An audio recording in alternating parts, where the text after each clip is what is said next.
রহমতুল্লাহ, যে যেখান থেকে ভিডিওটি দেখছেন সবাইকে আন্তরিক মোবারকবাদ ও অভিনন্দন। বন্ধুরা, আজ আলোচনা করব জাকাত প্রসঙ্গে। চলুন মূল আলোচনায়।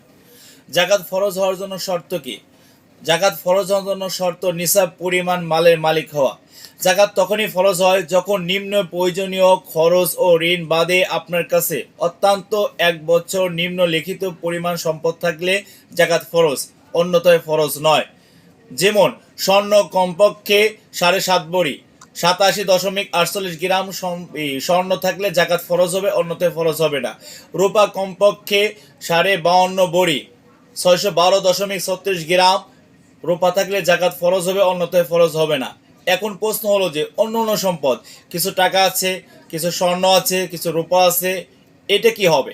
নগদ টাকা ব্যবসায়ী পণ্যের মূল্য যদি 52.5 ভরি রূপার বর্তমান বাজার মূল্যের সমপরিমাণ অর্থ হয় তাহলে জাকাত ফরজ হবে, অন্যথায় ফরজ হবে না। এখন প্রশ্ন হলো যে কত পরিমাণ টাকা থাকলে জাকাত ফরজ হবে, অন্যথায় ফরজ হবে না।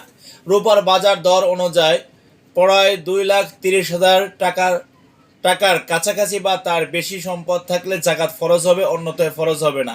শর্ত আছে, এই পরিমাণের উপর যদি 1 বছর অতিবাহিত হয় তাহলে জাকাত দিতে হবে, অন্যথায় জাকাত দিতে হবে না।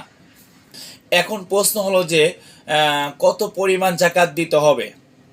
এখন কারো কাছে 1 লাখ টাকা আছে, 1 লক্ষ টাকার পরিমাণ কত টাকা জাকাত আসবে?